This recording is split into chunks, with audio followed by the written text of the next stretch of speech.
After several years of starting, building, pivoting, and running the day-to-day operations of my handmade business, LV Collection, all by myself, there are so many things that I wanted to talk about because I know as a business owner, especially if you're at the beginning stages, which I feel like most people that watch my channel are, right?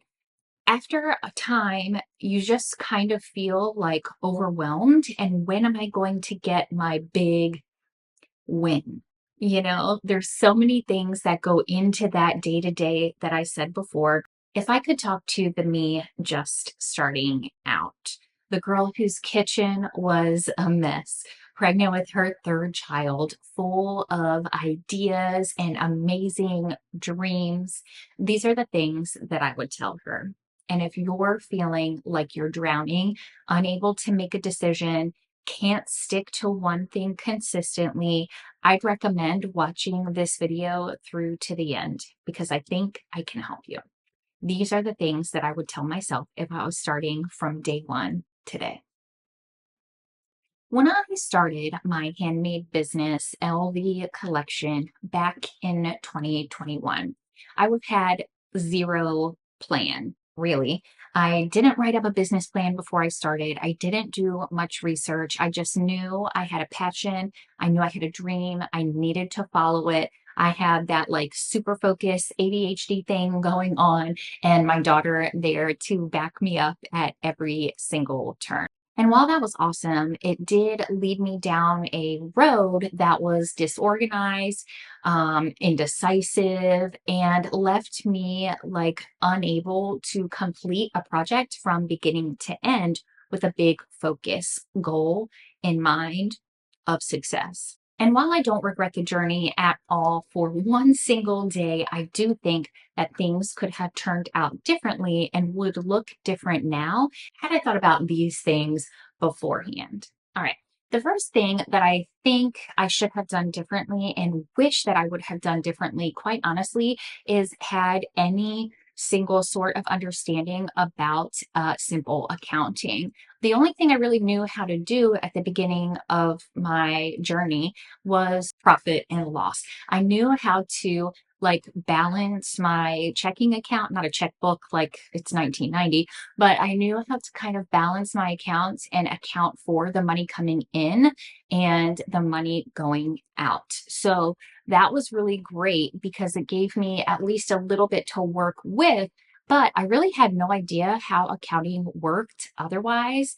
And I think that had I talk to someone who was in accounting or looked for advice somewhere on accounting. And I just think there are other simple things as a business owner I could have done to better understand my accounting and not be so terrified when tax time comes around that I'm like ruining and burning down every single thing that I built.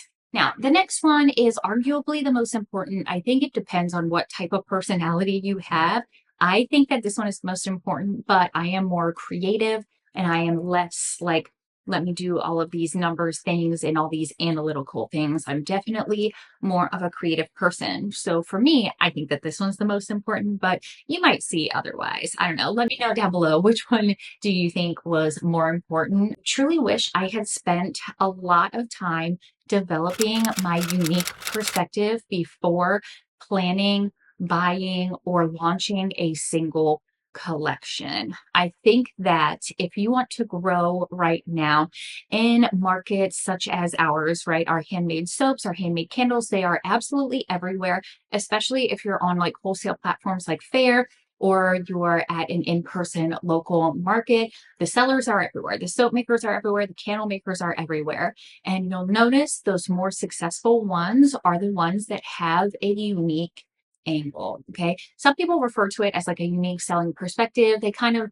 are essentially the same thing, but I think calling it an angle is more clear and just kind of like sounds better. And here's a perfect example of that. Let's say we're at a local market and this market does not have a cap on how many different types of soap makers or people within the same category they let be a vendor at their market. Okay, so we're there and we're shopping. There are 5 soap makers with candles in a row. We're going to skip right over the general one that doesn't have a good display because I think personally the first group to go is the one who doesn't look visually appealing. So let's just pretend that knocks two or three of them out, right? So then we get to a booth that is locally made, it's organic, it's natural ingredients. So great. We're picturing this to be very minimal, very like homestead type, very natural fragrance wise, natural colorant wise, and it's probably a really nice booth, right? But the one that's going to get the attention is the one that has the best message and is the most unique. Here are just a few really good unique angles so you can kind of get like a feel for what I am going for or what I'm trying to like say, okay, just in case it's not clear. What if you had a business based off of zodiac signs? What if you had a business based off of local history? Okay, might not do great online, but if your plan is to go local, like you will kill it in that area. What if you have one of those rebellious brands that has like super funny and edgy candle names, right? Like light this one after you poop or something like that. I've seen them. They are pretty cool. You need something unique about yourself and your brand that you can put through your brand voice that comes across in all areas of your business, including the things that you write and the things that you post on social media. And I think that if I had developed a better, more specific angle before starting, that I would be in a much different place now. When I started, I kind of skipped over all of this because I really honestly kind of felt like it wasn't important. I kind of felt like it might be a little scammy because that's what everyone online is talking about. So I just ended up saying like that my unique selling perspective was like luxurious things. Well, guess what? Luxurious things are not that unique these days, especially in the market of candles and soaps. Okay. Next is going to be considering where you plan to sell as you're picking out your unique angle. That way, the two can coincide, right? You can't have a local history based brand if you're planning to sell on Etsy. You're not going to find your people there. Wherever you sell needs to match your angle in order to find your people. And of course, we want to find our people because they become our customers and they become obsessed with our brands and they help fuel us and our passion. So it's something that you need. They go hand in hand. And actually, I was thinking that the wholesale aspect would be totally different than if I was to sell in a local market. So if you want to have like a comparison video, just let me know. Drop it in the comments below. I'd love to kind of hash out all of the different ways or platforms or places that you could sell your products. And then we could kind of like coincide that with the unique angles and talk about a few angles that might be tailored to those places or platforms. Just let me know what you think. I'm happy to do that. I think that would be a really interesting conversation. So let me know. Happy to do that one. The next thing that I would do if I was starting my business over again would be to set a strict budget that wasn't going to put me too tight or in debt and do whatever I could and be as scrappy as possible to stay within it. People talk about this. It's okay to take a loan. It's okay to do this. And sure, like, I don't know, I don't recommend that at all, but that's, your prerogative, I guess. It's up to you. But I think it is more important at the beginning to set your budget and stick with it. And then if you wanted to like spend a little bit more later on, once you kind of have some traction going, you can see where you're going. That's when I would recommend that, if at all. Because what happens is when you're at the beginning of your business and you don't know exactly which way you're going to go, or you have a few ideas, but you don't know which one is the best one, you can, like, if you don't have a budget for that, then you're going to spend so much money on 20 different things and then have nothing to show for it. But if you have a strict budget and you stay within it, it will help you stay focused. It will help you make decisions and it will help you develop slowly instead of just trying to throw 30 different things. I should brought some water in here. Throw 30 different things to see what happens, because then you end up spending way more than you had in the first place. And it doesn't put you in a good, like, starting off or good position to be in, right? And nobody wants that. You are doing this out of passion, not because you need to be a millionaire tomorrow. Don't spend all of the money that you have on day one because you're going to need something else on day 15, and it's going to be a better version than what you already have. But if you've already spent it, you're not going to be able to afford it without going into debt, which can be really tempting, honestly, especially if you think it's a really great idea. So keep that in mind as you're working through your budget. The next thing I wish I would have done differently, and I do feel like this one's a pretty big one too, I wish I would have prepared like a rock solid offering from start to finish before launching it and something else.